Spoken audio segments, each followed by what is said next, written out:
Hi dear friends, എല്ലാവരും സുഖമായിരിക്കുന്നു. എല്ലാവർക്കും സുഖമാണെന്ന് വിശ്വസിക്കുകയാണ്. അതിനുവേണ്ടി എല്ലാ ദിവസവും പ്രാർത്ഥിക്കാറുണ്ട്. എൻ്റെ ഓരോ സബ്സ്ക്രൈബേഴ്സിനും ആയുസ്സും ആരോഗ്യവും അതുപോലെ തന്നെ സമ്പൽ സമൃദ്ധിയും ഒക്കെ ഈ ഓണക്കാലത്ത് എക്കാലവും വരട്ടെ എന്ന് പ്രാർത്ഥിച്ചുകൊണ്ട് ഞാൻ വീഡിയോയിലേക്ക് പോവുകയാണ്. ഇന്നത്തെ വീഡിയോ, ഇന്നലെ എനിക്ക് വീഡിയോ ഇടാൻ പറ്റിയില്ല. ഇന്നലെ ആയിരുന്നു ലോങ് വീഡിയോയുടെ ഡേ. പക്ഷേ നെറ്റ്വർക്കിൻ്റെ ഇഷ്യൂ കൊണ്ടും മഴ ചെറുതായി ഇവിടെ ഉണ്ടായിരുന്നു. അപ്പോൾ അതൊക്കെ കൊണ്ട് ഇരുട്ടായിരുന്നു കംപ്ലീറ്റ്. അപ്പോൾ അങ്ങനെ ഇന്നലെ വീഡിയോ ഇട്ടില്ല. അപ്പോൾ നേരെ വീഡിയോയിലേക്ക് പോകാം. ഇന്നത്തെ വീഡിയോ എന്ന് പറയുന്നത് നമ്മുടെ അടുക്കളയിൽ എങ്ങനെ നമുക്ക് പോസിറ്റീവ് എനർജി കൂട്ടാമെന്നുള്ളതിനെക്കുറിച്ചാണ്.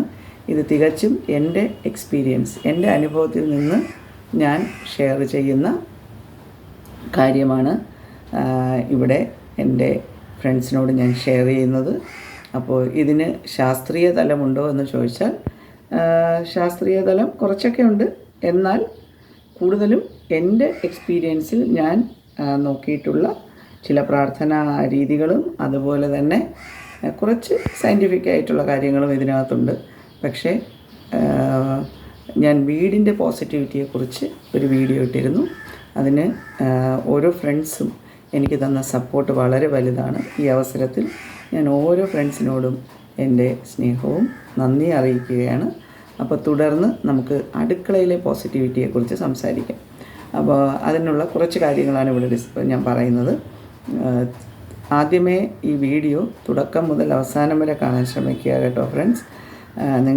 നിങ്ങളുടെ വിലയേറിയ അഭിപ്രായങ്ങൾ ഇതിൻ്റെ താഴെ കമൻറ്റ് ബോക്സിൽ അറിയിക്കാനും മറക്കരുത്. അപ്പോൾ എല്ലാവരും അറിയിക്കാറുണ്ട്, എന്നാൽ ഒന്നുകൂടി ഒന്ന് പറഞ്ഞു എന്ന് മാത്രമേ ഉള്ളൂ. വീഡിയോയിലേക്ക് പോവാം.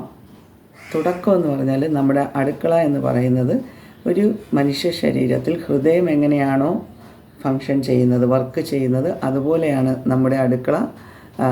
പിന്നെ നമുക്ക് ഒരു വീടിനെ സംബന്ധിച്ചിടത്തോളം ഇമ്പോർട്ടൻ്റ് ആകുന്നത്. അപ്പോൾ അതിൽ നമുക്ക് ഏറ്റവും പ്രധാനപ്പെട്ട പോയിൻ്റ് എന്ന് പറയുന്നത് ഈ അടുക്കളയിലുള്ള സാധനങ്ങളെല്ലാം അടുക്കും ചിട്ടയോടും കൂടി വയ്ക്കുക എന്നുള്ളതാണ് ആദ്യത്തെ ഒരു പ്രധാനപ്പെട്ട പോയിൻ്റ് എന്ന് പറയുന്നത്. അതെല്ലാവരും അങ്ങനെ തന്നെ ചെയ്യാറുണ്ട്. എന്നാലും ചിലപ്പോൾ എൻ്റെ വീഡിയോ കാണുന്ന ഏതെങ്കിലും ഒരു വീട്ടമ്മ അതിനായി കൂടുതൽ പിന്നെ ശ്രദ്ധിക്കുമെങ്കിൽ അത് കുറച്ചുകൂടെ നല്ല കാര്യമല്ലേ അല്ലേ? നമ്മുടെ വാക്കുകൾ കൊണ്ട് മറ്റൊരാളുടെ ജീവിതത്തിൽ ഒരു ചെറിയ ചേഞ്ച് അല്ലെങ്കിൽ ഒരു മാറ്റം അത് വരുന്നത് ഏറ്റവും നമ്മുടെ നല്ല വാക്കുകൾ കേട്ടോ, നല്ല കാര്യങ്ങൾക്ക് വേണ്ടിയുള്ള നല്ല വാക്കുകൾ, അതാണ് ഞാൻ ഉദ്ദേശിക്കുന്നത്. അപ്പോൾ അടുക്കും ചിട്ടയോടും കൂടി വയ്ക്കുക എന്നുള്ളതാണ് ഒരു പ്രധാനപ്പെട്ട കാര്യം. രണ്ടാമത്തെ കാര്യം എന്ന് പറയുന്നത് തലേ ദിവസം ഫുഡെല്ലാം കഴിച്ച് നൈറ്റ് അടുക്കളയിലുള്ള പാത്രങ്ങൾ സിങ്കിലിട്ട് നാളെ കഴുകാം എന്ന് വിചാരിച്ച് നമ്മൾ മാറ്റി വയ്ക്കാതിരിക്കുക എന്നുള്ളത് ഒരു പരമപ്രധാനമായ കാര്യമാണ്. നമ്മൾ അതുകൊണ്ട് ഇപ്പോൾ വർക്കിംഗ് ലേഡീസൊക്കെയാണ്, വീട്ടമ്മമാർ, ഹൗസ് വൈഫ്സാണ് എന്നുണ്ടെങ്കിൽ അവർക്ക് പിന്നെ ഈ പാത്രങ്ങൾ ഏറ്റവും മിതമായ രീതിയിൽ നമുക്ക് യൂസ് ചെയ്യാം. ഏറ്റവും അത്യാവശ്യമുള്ള പാത്രങ്ങൾ മാത്രം നമ്മൾ പുറത്തേക്ക് എടുത്ത് വയ്ക്കുക എന്നുള്ളത് നമ്മളെ കുറേ ജോലിയിൽ ഹെൽപ്പ് ചെയ്യും, പെട്ടെന്ന് ജോലികൾ തീർക്കാനും സഹായിക്കും. അപ്പോൾ സിങ്കിൽ പാത്രം ഇടാതെ അതെല്ലാം നൈറ്റ് തന്നെ വൃത്തിയാക്കുക എന്നുള്ളത് പ്രത്യേകം ശ്രദ്ധിക്കണം, നമ്മുടെ അടുക്കളയുടെ പോസിറ്റീവ് എനർജി കൂട്ടാൻ വേണ്ടി. പിന്നെയുള്ള ഒരു കാര്യം ഞാൻ നോട്ടീസ് ചെയ്തിട്ടുള്ളത് എൻ്റെ എക്സ്പീരിയൻസിൽ, നമ്മുടെ വീട്ടിൽ അരി, ഉപ്പ്, മഞ്ഞൾപ്പൊടി 3 സാധനത്തിന് മറ്റുള്ള എല്ലാ സാധനങ്ങളും വേണം, പക്ഷേ ഇത് 3ഉം തീർത്തും കുറഞ്ഞു പോകാൻ പാടില്ല എന്നുള്ളതാണ്. അത് എപ്പോഴും നമ്മൾ വാങ്ങി ശേഖരിച്ചുകൊണ്ടേയിരിക്കുക കേട്ടോ. അരി, ഉപ്പ്, മഞ്ഞൾപ്പൊടി, തുടർന്ന് പരിപ്പും ധാന്യവർഗ്ഗങ്ങളും ധാരാളം നമ്മുടെ വീട്ടിലേക്ക് പോസിറ്റീവ് എനർജി കൊണ്ടുവരും എന്നാണ് പറയുന്നത്. ഇതിനൊരു ശാസ്ത്രീയ തലമുണ്ടോ എന്ന്, ശാസ്ത്രീയ തലം ഇല്ല എന്നാണ് തോന്നുന്നത് കേട്ടോ. ഇത് നമ്മുടെ ഒരു എക്സ്പീരിയൻസ് ആണ്, നമ്മൾ പ്രാർത്ഥനയുമായി ബന്ധപ്പെട്ട് നമ്മൾ പറയുന്ന കാര്യമാണ്. പിന്നെ വേറൊരു സോഴ്സിൽ നോക്കിക്കഴിഞ്ഞാൽ അരിയാണല്ലോ നമുക്ക് ഒരു സോഴ്സ് ഓഫ് എനർജി എന്ന് പറയുന്നത്. നമ്മൾ റൈസ് കുക്ക് ചെയ്ത് അത് കഴിച്ചല്ലേ നമുക്ക് ഫുഡ് പോകുമ്പോഴല്ലേ നമുക്ക് എനർജി ഉണ്ടാകുന്ന ബോഡിക്ക്. അപ്പോൾ ആ ഒരർത്ഥത്തിൽ നോക്കുമ്പോൾ അതൊരു എനർജി തന്നെയാണ്.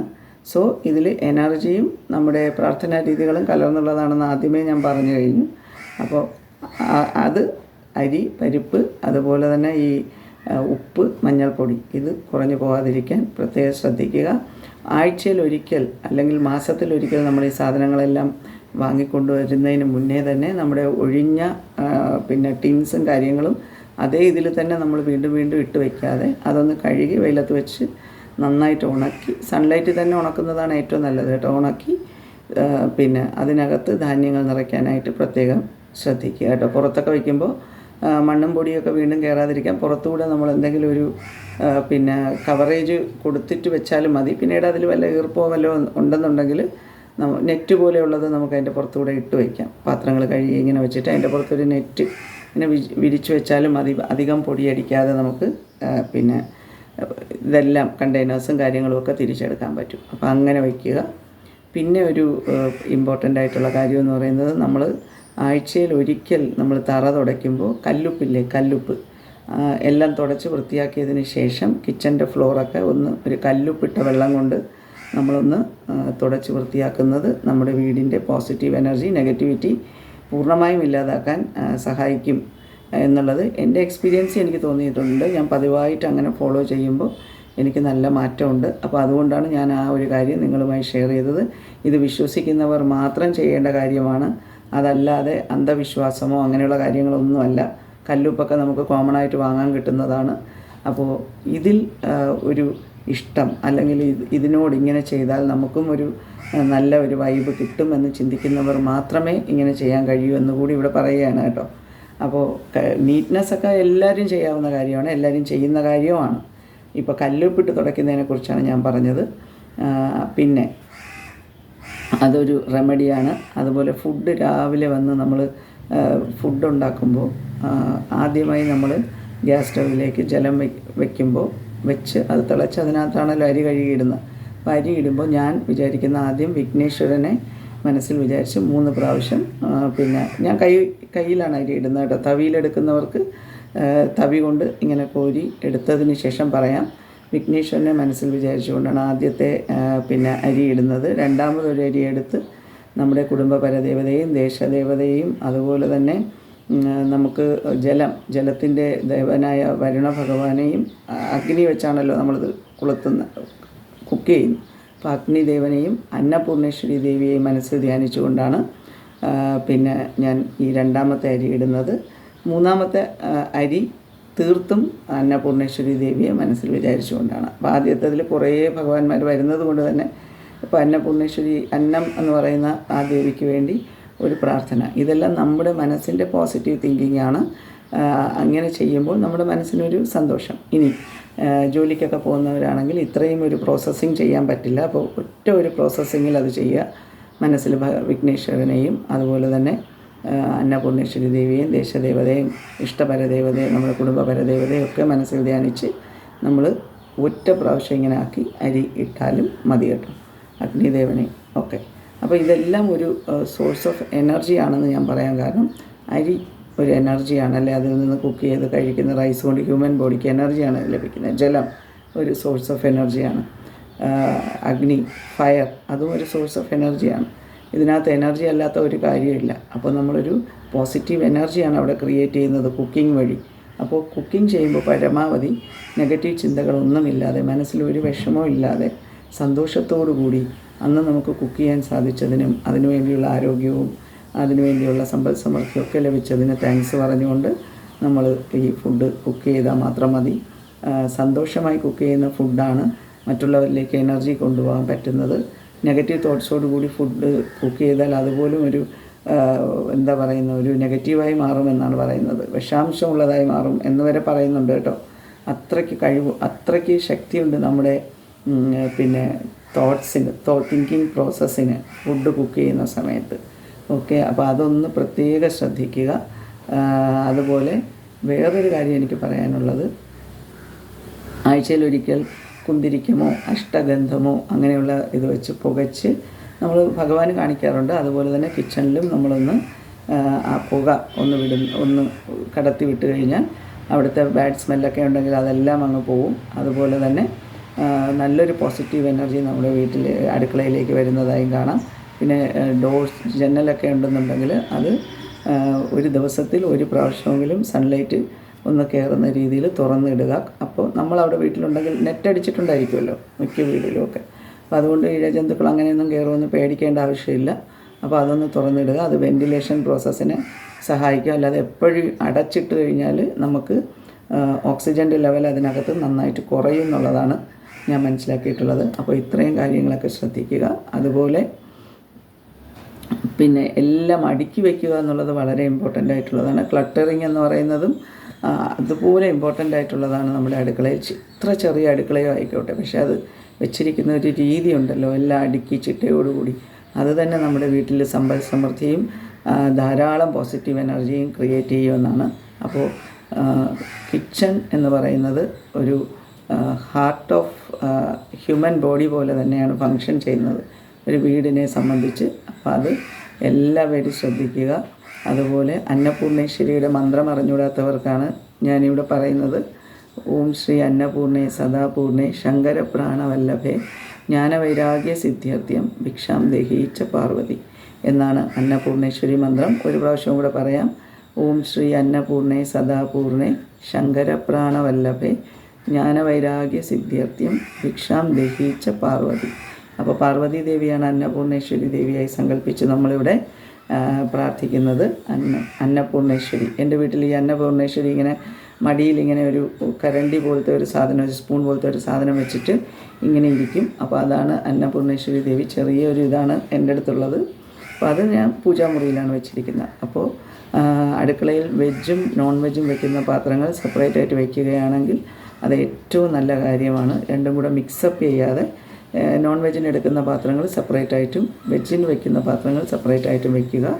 അതൊന്ന് ശ്രദ്ധിക്കുക. ഉപ്പ് എപ്പോഴും ഭരണിക്കകത്തിട്ട് സൂക്ഷിക്കുക. അത് നമ്മുടെ ഹെൽത്തിനെയും, നല്ല ഉപ്പ് പുളി പോലുള്ള സാധനങ്ങളൊക്കെ കഴിവിൻ്റെ പരമാവധി ഭരണിയിലിടുക. പ്ലാസ്റ്റിക് ടിന്നിലോ സ്റ്റീൽ ടിന്നിലോ ഇട്ട് വയ്ക്കാതിരിക്കുക. പൊട്ടിപ്പൊളിഞ്ഞ പാത്രങ്ങളോ അല്ലെങ്കിൽ ദോശക്കല്ലോ പാൻസോ ഒക്കെ ഉണ്ടെങ്കിൽ അത് നമ്മൾ അലുമിനിയം കടയിൽ കൊണ്ടുവന്ന് കൊടുത്തിട്ട് നമുക്ക് മാറ്റി പുതിയ പാത്രം എടുക്കാൻ സാധിക്കും. അപ്പോൾ അതുകൊണ്ട് അങ്ങനെ തന്നെ ചെയ്യുക. അല്ലാതെ പഴയ പാത്രത്തിൽ വീണ്ടും വീണ്ടും നമ്മൾ കുക്ക് ചെയ്യരുത്. കഴിവിൻ്റെ പരമാവധി മീൻ പോലുള്ള വർഗ്ഗങ്ങൾ നമ്മൾ ഉണ്ടാക്കുമ്പോൾ, പദാർത്ഥങ്ങൾ ഉണ്ടാക്കുമ്പോൾ അത് ഈ നമ്മുടെ മൺചട്ടിയിൽ ഉണ്ടാക്കുന്നതായിരിക്കും ഏറ്റവും നല്ലത്. പുളി ചേർന്ന ഏത് ആഹാരവും നമുക്ക് മൺചട്ടിയിൽ ഉണ്ടാക്കുകയാണെങ്കിൽ കുറച്ചുകൂടെ നല്ലതാണ്. അപ്പോൾ അച്ചാർ പോലുള്ള സാധനങ്ങളൊക്കെ ഇങ്ങനെ നമ്മൾ വഴട്ടാനൊക്കെ എടുക്കുമ്പോൾ അതൊക്കെ നമ്മൾ ഈ മൺ കൊണ്ടുള്ള, ഇപ്പോൾ ഉരുളി പോലത്തെ മണ്ണിലും നമുക്ക് കിട്ടുന്നുണ്ട്. അപ്പോൾ അതിനകത്ത് നമ്മൾ ചെയ്യുകയാണെങ്കിൽ കുറച്ചുകൂടെ നമ്മുടെ ഹെൽത്തിനെ അത് സഹായിക്കും. അപ്പോൾ ഉപ്പ് പുളി അങ്ങനെയുള്ള സാധനങ്ങളൊക്കെ ഭരണിയിൽ സൂക്ഷിക്കുക, അല്ലെങ്കിൽ ഗ്ലാസ് ഇട്ട ചില്ലിട്ട പാത്രങ്ങളിൽ സൂക്ഷിക്കുക കേട്ടോ. അല്ലാതെ ചില്ലിട്ട കണ്ടെയ്നേഴ്സിൽ സൂക്ഷിക്കുക. അല്ലാതെ നമ്മൾ പ്ലാസ്റ്റിക്കിലോ അല്ലാതെയുള്ള ഇത് എടുത്ത് വയ്ക്കാൻ പാടില്ല.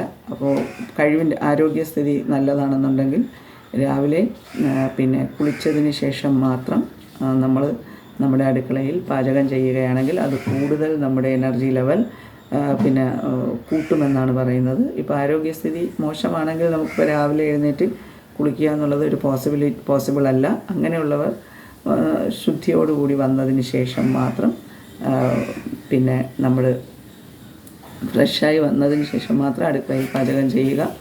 കാരണം പിന്നെ ചിലരെയൊക്കെ നമുക്കറിയാം, രാവിലെ ഉറക്കം എഴുന്നേറ്റ പാടെ പോയി ചായ ഇടുന്നതൊക്കെ കിച്ചണിൽ. അങ്ങനെ ഒരിക്കലും ചെയ്യരുത്. കഴിവിൻ്റെ പരമാവധി നമ്മൾ നല്ല നീറ്റ്നെസ്സോടുകൂടി നമ്മൾ ശരീരശുദ്ധിയും മനഃശുദ്ധിയും വരുത്തിയതിന് ശേഷം മാത്രമാണ് നമ്മൾ പൂജയായാലും ശരി, നമ്മുടെ അടുക്കളയിലെ പാചകമായാലും ശരി. കാരണം നമ്മുടെ വീട്ടിലുള്ള എല്ലാവർക്കും ആഹാരം കൊടുക്കുന്നത് നമ്മുടെ അടുക്കളയിൽ നിന്നാണ് എനർജി വരുന്നത്. അപ്പോൾ അതൊരു പ്രത്യേക ശ്രദ്ധിക്കേണ്ട കാര്യമാണെന്ന് തോന്നിയത് കൊണ്ടാണ് ഈ വീഡിയോ ഞാനിവിടെ ഇടുന്നത്. വീടിൻ്റെ പോസിറ്റിവിറ്റി എന്ന വീഡിയോ ഇട്ടതിന് ശേഷമാണ് ഞാനിപ്പോൾ ഈ അടുക്കളയിലെ പോസിറ്റിവിറ്റിയെക്കുറിച്ച് സംസാരിക്കുന്നത്. അതുപോലെ അടുക്കളയിൽ നിന്ന് ഒരിക്കലും മറ്റുള്ളവരെക്കുറിച്ച് മോശമായി പറയുകയോ ഏതെങ്കിലും രണ്ട് വ്യക്തികൾ തമ്മിൽ അടുക്കളയിലിരുന്ന് മോശമായ കാര്യങ്ങൾ മറ്റുള്ളവരെക്കുറിച്ച് സംസാരിക്കുകയോ അല്ലെങ്കിൽ വീട്ടിലുള്ള അംഗങ്ങൾ തന്നെ അടുക്കളയിൽ വന്നിരുന്ന് മുടി ഇങ്ങനെ ചീകുന്നത് കാണാം. ചില ആൾക്കാരൊക്കെ അത് ചെയ്യാൻ പാടില്ല. തലയൊക്കെ നന്നായിട്ട് കെട്ടി വെച്ചതിന് ശേഷം മാത്രം അടുക്കളയിൽ നിൽക്കുക. കാരണം മുടിയൊക്കെ വീണ് കഴിഞ്ഞാലും ബുദ്ധിമുട്ടാണല്ലോ. ആഹാരം തൊണ്ടയിൽ കുടുങ്ങാനുള്ള സാധ്യത വളരെ കൂടുതലാണ്. അപ്പോൾ അതൊന്ന് ശ്രദ്ധിക്കുക. അതെല്ലാവർക്കും അറിയുന്ന കാര്യമാണ്. പക്ഷെ നമ്മൾ അടുക്കളയുടെ പോസിറ്റിവിറ്റിയെക്കുറിച്ച് സംസാരിച്ചപ്പോൾ ഞാൻ അതുകൂടി ഒന്ന് ഓർമ്മിപ്പിക്കുന്നു എന്ന് മാത്രമേ ഉള്ളൂ കേട്ടോ ഫ്രണ്ട്സ്. അപ്പോൾ അടുക്കളയിൽ ആർഗ്യുമെൻറ്റ്സ് പാടില്ല. ആരെക്കുറിച്ചും മോശമായുള്ള ചിന്തകളോ പിന്നെ ചില ആൾക്കാർ അടുക്കളയിലിരുന്ന് ഫോൺ ചെയ്തുകൊണ്ട് കുക്ക് ചെയ്യും. അപ്പം ഈ ഫോണിൽ കൂടെ മറ്റുള്ളവരെക്കുറിച്ചുള്ള വേണ്ടാത്ത കാര്യങ്ങളും നുണപ്രചരണങ്ങളും കള്ളക്കഥകളും ഒക്കെ ഉണ്ടാക്കി സംസാരിച്ചുകൊണ്ടിരിക്കുകയായിരിക്കും. പക്ഷെ ഒരിക്കലും അങ്ങനെ ചെയ്യരുത് ഫ്രണ്ട്സ്. നമ്മൾ നമ്മുടെ വീടിൻ്റെ അടുക്കള ഒരു ക്ഷേത്രമായി കാണുക, ഒരു ഹ്യൂമൻ ബോഡിയിലെ ഹൃദയം എങ്ങനെയാണോ അതുപോലെ കാണുക. അപ്പോൾ എല്ലാവർക്കും ഓണമൊക്കെ എത്താറായി. എല്ലാവർക്കും അഡ്വാൻസായി ഓണാശംസകൾ അറിയിക്കുന്നു. എല്ലാവരും ഞാൻ പറഞ്ഞ ഈ പോയിൻറ്റ്സ് നിങ്ങൾക്ക് എങ്ങനെയാണ് റിലേറ്റബിൾ ആകുന്നത് എന്ന് ഓരോ ഫ്രണ്ട്സും കമൻറ്റ് ബോക്സിൽ അറിയിക്കുക. അപ്പോൾ ഇഷ്ടമായാൽ ലൈക്ക് ചെയ്യാനും മറന്നു പോകരുത് ഫ്രണ്ട്സ്. അപ്പോൾ thank you so much. Love you all.